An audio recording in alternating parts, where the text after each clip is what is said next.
We're going to get right back to the phone calls. Coming up at the top of the hour, we will switch gears and change lanes, and we'll move over to the maintenance side of things. I'll be joined by the team from Pittsburgh Power. So we'll start lining up those calls during this segment. We are off to Louisiana. Lee, welcome to the program. Hey, Kevin, this may be something for the Power Hour. I got a 2016 Freightliner Coronado glider, 60 Series Detroit. We changed our oil in our own shop, got about 10 trucks. They brought us a barrel of 15W40 oil. We run it in my for about 8,000 miles before we found out that it is actually has two letters underneath it on the barrel that says NG, which stands for natural gas oil for natural gas engine. And we done a little research on the internet, and seems that it doesn't have the same additives. It also has a thickening agent in it that when a diesel engine produces soot, it's actually going to have double the thickening on it. Do you know anything about that natural gas oil and what kind of damage it might have done? I do, and in this amount of time you haven't done any damage. I'm assuming you've got it out of the truck now, right? Yeah, at 8,000 miles, we took it out of the truck, changed filters, done a oil sample. We've got that sent off to Detroit. And hey, we're going to do samples. Can you do me a favor? Yes, sir. Can you get me a copy of that oil sample? Yes, sir, I sure will. I'd love to see it. You didn't do any damage, I can promise you that. This is going to be fine. The thing about oil, the number one job of oil is just to lubricate parts. I mean, it's as simple as that. We could dump oil in an engine with no additives whatsoever, and it would protect the engine okay for a while.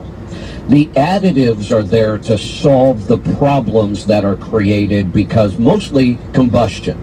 You know, if you look at transmission oil, gear oil, they don't have all those additives because they don't have to deal with all those combustion gases and all the problems that build up inside of an engine because of combustion.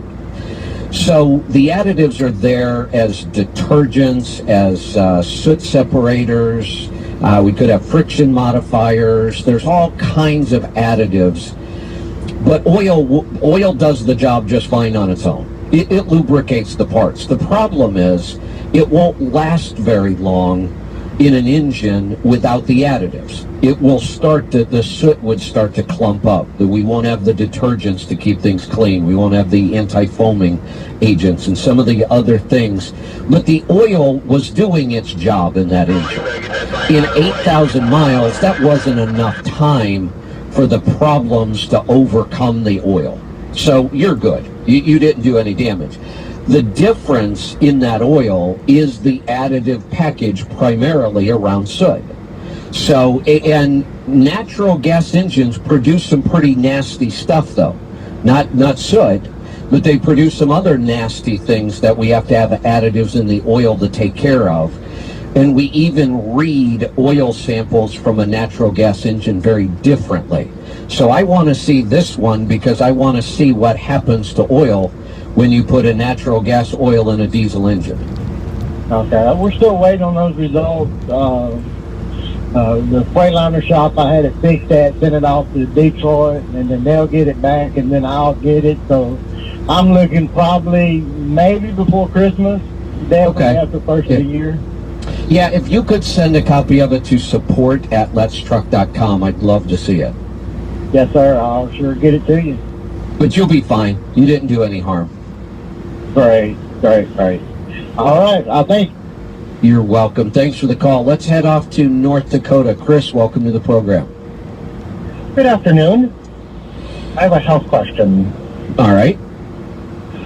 Okay, about 3 months ago, I lost my wheat, I lost my grains, and I did my best to get rid of sugar completely. I eat what you tell me to eat, you know, the basic stuff. After about a month, I realized digestion issues. And like you say, we all have them. So I did a month of the leaky gut kit. Everything was okay. My belly wasn't as upset with me for like it was in the first month. Now, 3 months into it, I've been offered a leaky gut kit for a month now, and my belly does not like me at all. It is. Okay. I know I need to do a consult with Michael, but my belly is just getting more and more upset with me, and I'm not eating anything different. My energy level, I'm like in a state of limbo, I guess. Okay. But I do know that I am not digesting my fat. I've lost 5 pounds in 3 months, which I'm happy with. 5 pounds is better than no pounds. I have lost inflammation. I'm losing a couple of these dark spots I had on my skin. So there is results. Okay. I'm just confused as to, should I have done another month of the leaky kit? I know I need to do a consult with Michael, but this is your forte, not mine. Yeah, so there's a couple, and this is not unusual. Okay. What we find is when people try to do this on their own, most of the time they'll go through 1 month of the supplements and then they'll stop, which is fine to stop and see what happens. But it's pretty common that we go back to where we used to be, or sometimes even worse. We actually call it a digestive reaction. And there are, one of the reasons that I could point out, there are a bunch, in that kit you had the Atrantil, right? Yes, I did. The Atrantil fixes SIBO, which is a bacterial overgrowth.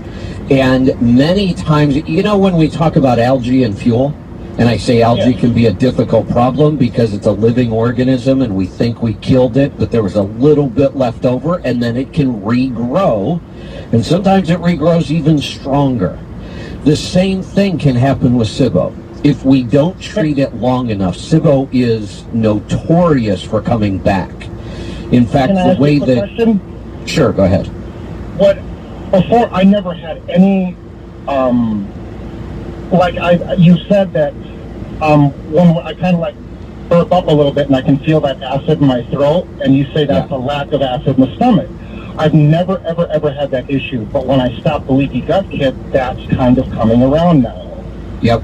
Couple reasons. One, your stomach acid is still not strong enough, and it takes time to rebuild that. Sometimes people get away with 30 days and they're done. That's why we build 30-day kits. We want people to start with a month. So we build 30-day kits. Most of the time it works. Sometimes we have to do it 2 months. We've run into some people it's taken us 4 months to fix their digestion. Their problems were so severe. But we don't want to tell everybody, oh, you have to do this for 4 months. We'd rather everybody try it for 30 days because we get it. Those supplements are expensive.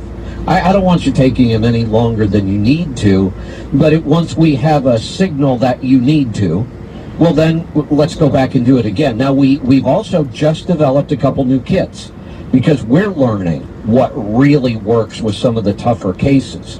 So you might want to try the Digestive Jumpstart Kit. We have several new kits now, or like you said, you may want to do the one-on-one with Michael and kind of take the shortcut on this, because he'll be able to look at what you're doing and say, no, here's what you should do, and this will fix it in the shortest amount of time. Okay. One quick note. The those beef sticks? Yeah. You need to change the name of those because they are unbelievably delicious. They're like candy bars. They are really, really good. I've been eating beef sticks and beef jerky all my life, but boy, those are... And what I love about the way we eat now, think about most other diets we were told would work, whether it was low fat or counting your calories. Low fat food sucks. I don't care what they do to it. Low-fat food just sucks, and we all put up with it and dealt with it. But the food we get to eat today, those are the best quality beef sticks you could possibly get. They're grass-fed, grass-finished. They're fermented for those benefits. And the beauty is, it's the best beef stick I've ever tasted. It's not a compromise. It's not almost as good as the food we used to eat. It's better than the food we used to eat.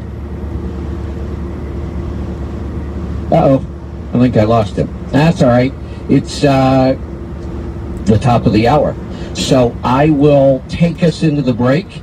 When we come back, we will be getting to your calls and questions for the Power Hour. There's a couple lines open. We're clearing the board and bringing in the maintenance questions. So if you dial right now, you should be able to get in. 888-876 2336. I'll be joined by the guys from Pittsburgh Power, and we'll be taking your calls and answering your questions about everything maintenance, engines, performance, fuel mileage, modifications, upgrades, troubleshooting, emissions, oil, you name it. We'll talk about it, and we'll do that right after this break. Stick around. You're on the Road Dog, Sirius XM 146. I'm Kevin Rutherford.